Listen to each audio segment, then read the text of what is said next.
Guys, it's Reese Alley. I own a company called Adams and Alley. It's a small, growing portfolio of infrastructure-related companies, and it is a Saturday morning. I want to come down here and make this video because I got a lot of questions about it last week, and I thought it was worth doing something about it. And so this is about cash flow. This is something where every entrepreneur, big, small, ugly, bad, is going to have to deal with it at some point. And I will say the phrase "same shit, bigger problems" is completely true, and it becomes ever more true every day. And so when I got started when I was 16, or really when I was 14, and got my first couple employees when I was 16, that was really my first big jump in cash flow. And I went from doing stuff that was a few $100s a week, and then I went to a few $1,000s a week, and then I went to tens of thousands of dollars a week, and now we are banging on $100,000 weeks, and so which is becoming more and more consistent. We're still trying to stabilize that, but this week specifically, as far as intake and receivables, I deposited about $190,000 of checks, plus or minus. I'll try and put some of the stubs up here so y'all can see, but that's a huge number. I mean, depositing close to $250,000 in a 7-day period. And again, these are receivables. It's not like we just immediately did that section of work. There's work that we did that we're not going to get paid for 2 months. And so, but it just happened that those checks lined up, and I deposited them in 1 or 2 days. And so you might be asking yourself, if you just got started and you're cutting grass, or you're trying to do grading, or whatever the case is, you just got your business started recently, or you've been kind of hanging up on 1 or 2 specific numbers or levels, how do you get to the next level? How do you get to the higher numbers? How do you get consistently higher numbers? And almost all of that revolves around getting a backlog of work. And this is probably the biggest challenge that people get over or can't get over in the very beginning, and just trying to develop a really clean, consistent, concise backlog of work that you can rely on. It's something that has to happen before you can hire any employees, any additional staff, 1099s, subcontractors, whatever. You have to have something consistent, or you're not going to be able to pay bills. And so when I was first getting started in lawn maintenance is a little bit more straightforward. There's not nearly as much risk because they are recurring clients, it's recurring revenue.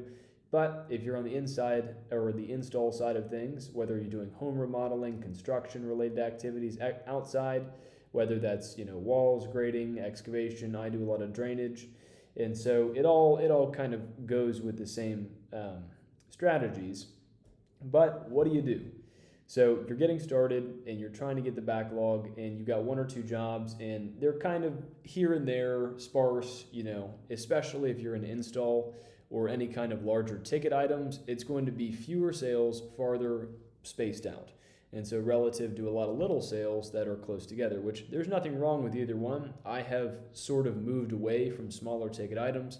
My average ticket is, anywhere from $50,000 to $500,000 now.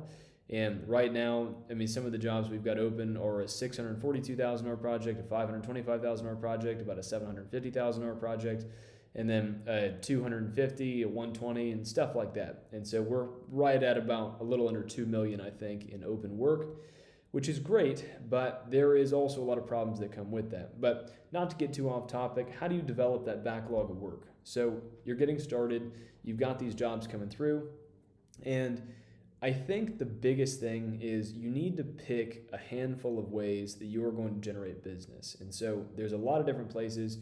You can be on Nextdoor, Facebook, Google. If you're spending money on ads, which I think is a little bit premature for that size, there's 100 different ways. And if you go around the forest chopping, making 1 or 2 chops on 10 different trees, then nothing's going to fall down. And so I think if you are comfortable door knocking, I think that's a fantastic way to generate business for free, especially if you've sold jobs in that neighborhood. There's a rule called the 6-pack, where if you have one house right here, then you can go around to the other 5 houses, a couple across the street, a couple on the same side of the street, and figure out if they want to do business or not. You've already got credibility, and so you're not really as much of a pest control salesman type thing. Not hating on pest control, but it's pretty synonymous with solicitation in neighborhoods. So that kind of gives you an in to go in there and do that for free. Another thing is just following up with your old clients and letting them know that you want more business. This is assuming you did a good job, but if you just ask them and say, hey, do you have anybody that I could give them a call and see if they'd be interested in the same service? And most times out of 10, especially if they were happy, they'll give you the list of some family, friends, relatives, all that kind of thing that, they might think to themselves, we just had our grass redone last year, the sod, and it was a $5,000 project. And they might think, oh my gosh, Jamie, my next door neighbor, she would love to have this done. And then they'll give you their number, you can call them up, and that's another free lead that's coming in hot off the plate because it's a referral. So there's stuff like that you can do here and there. And the main thing is you have to develop a big pipeline. And so if you were to think about those, things you saw in cartoons where it was like a water pump in the desert, and a lot of times there's a lot of work and nothing comes out of it. And so you'll be pumping it for a handful of minutes, and you might get a little drop or a trickle of water that comes out. But over time, if you keep the same amount of pressure on the pump and you keep going, then it will eventually be a consistent flow. Now, a lot of times what will happen is you'll get that first consistent flow and you think, man, this is fantastic. And then you start easing up a little bit on the pump. And I think it's a big mistake because what you'll find is you might have that work that produced a consistent flow for a couple minutes, but if you ease up on the pump, then you will eventually get bubbles in the system, and then that's where stuff gets really, really tight when you get big cash flow. And so, but staying on the smaller side for now when you're just generating it, come up with you can get a cheap CRM that's easy to keep track of customers. I know for a landscape like Yardbook is one, and there's a couple others out there that are free and that I've used before that have worked really well. You can also just use Google Drive. If you just keep what's called a proposal status sheet, then you can just, even if you don't have an office manager, anytime leads come in, you can just have a big Excel sheet with their name, phone number, address, what they wanted to do, how long it's been since they talked to you. And it's a really easy, free way to keep up with everything that can actually scale pretty well. We're doing right around 4 or 5 million. I think this year we'll top right around 5 million. And we still use a Google Drive system. Now, I will say, being candid, we're getting away from that, and we are going to have an integrated CRM by the end of the year. We're working on that right now, but up until now, the free Google Drive system has worked really, really well for us. It's something that everybody understands. It's easy to implement. It's easy to teach people, and it'll help you fill in some of those those losses that are coming through by not following up with people.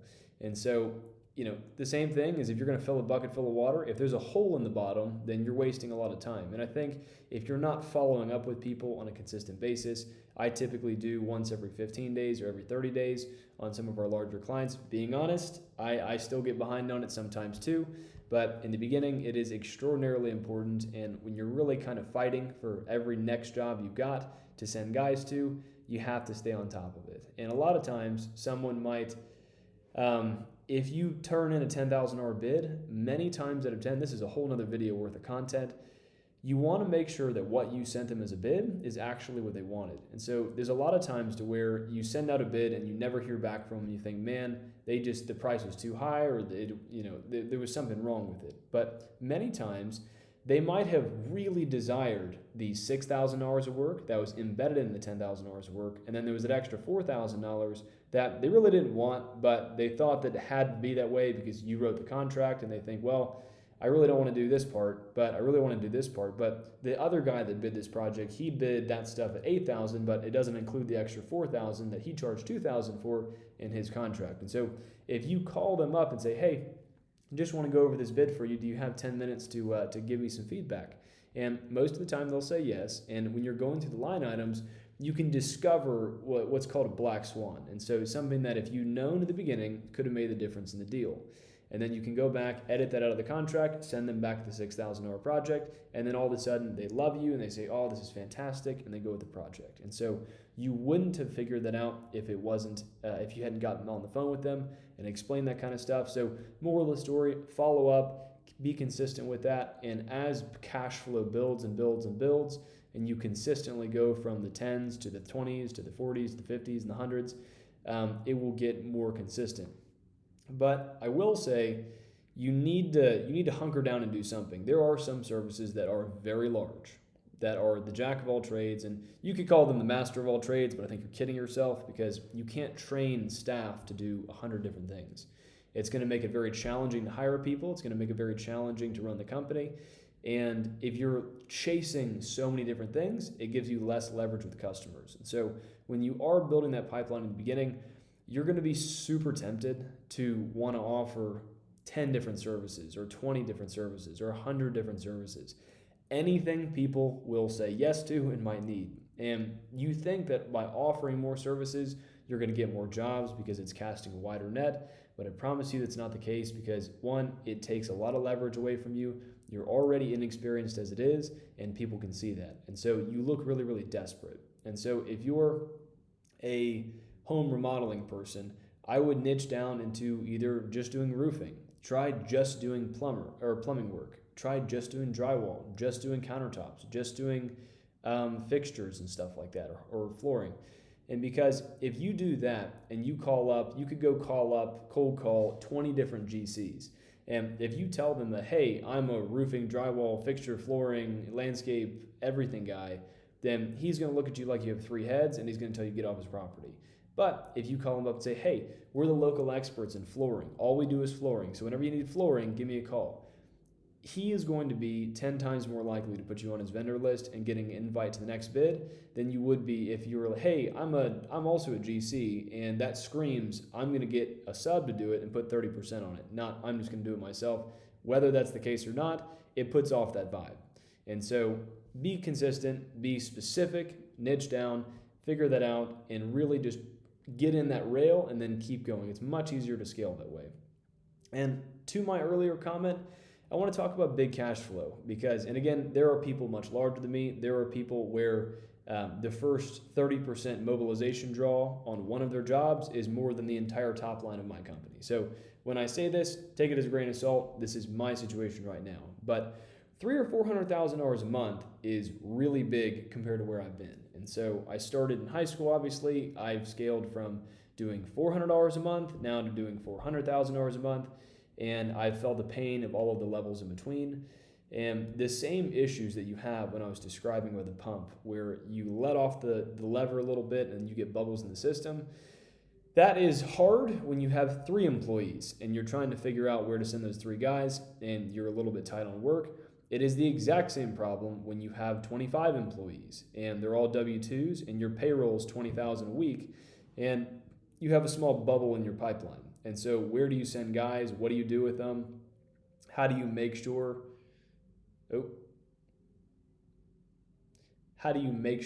that things are going to keep rolling? How much money should you have in reserves in case there is a bubble and you need to maintain payroll? Because I don't believe that you should pass that burden on to the employee in most case scenarios. And so what I want you to take away from this video is I know you're probably feeling you're in 2 schools. You haven't gotten started and you're trying to figure out how to get consistent work, or you have consistent work, but you're getting those bubbles, and those bubbles are very painful. And so if you take away one thing from this video, learn how to control the bubbles, because I promise you right now, if you have a $10,000 bubble in a month, next time, you're going to have a $100,000 bubble in a month. And the $100,000 bubble is just as hard to fill as the $10,000 bubble. And so how I've mitigated that in the past is, let's say your average ticket is $10,000 and you started to turn away stuff that's like $500 or just some small thing. And don't just say no to all of those, because you need to have some stuff that's emergency things in your back pocket. Most of the time, this is important going into the winter, at least for us, because if we've got all these massive projects, sometimes it's not even a bubble of work. Sometimes it's a bubble of we're waiting on permitting, we're waiting on inspections. There's some material that hasn't come in yet, and all of a sudden, we don't have anywhere to put 1 or 2 crews. And so what we've done in the past, although we have largely gotten away from residential projects, I still go sell, a $20,000, a $40,000, a $50,000 residential project just so I can have it in my back pocket. And I'll even tell the customer when at the bid, I'll say, look, we will do this. I will do this for you. It's a $50,000 project, but I'll give you a $5,000 discount if you're flexible on timing. Would you be okay if we did this sometime in the next 6 months, as long as you're ready? And most of the time they'll say yes. And so what we'll do is, if we've got all these massive projects and we're in between places, then let's say we're waiting on that permit, we're waiting on that inspection, or there's some kind of bubble, I'll call them up and say, hey, can I have a crew there on Monday? Or can I have a crew there in 2 days or whatever? And that way we've got another couple weeks of work for that crew. And it's very, very easy because in residential, most of the time you're not waiting on permits. It's really easy to get over. And so it's very, very easy to quickly mobilize. And so on any level, I always think you should have some of those. It's a stop loss. It's great to have. It's very comfortable. And it ensures that all your guys are going to get consistent hours, whether it's the holidays, the winter, or you're just having a gap in large projects. So I hope all this helps. It's the same thing on every level. When you're doing $100 million a year, which I haven't experienced that yet, but I know guys that have, and my $100,000 problem is their $1 million problem, and their $1 million problem might be your $500 problem. But if you learn how to solve them, it's going to be something you'll carry on for a long time. And I promise you that the problems don't get less, you just get better at solving them and a little bit more confident in your solutions. So hope this helps. I'll see you guys in the next video.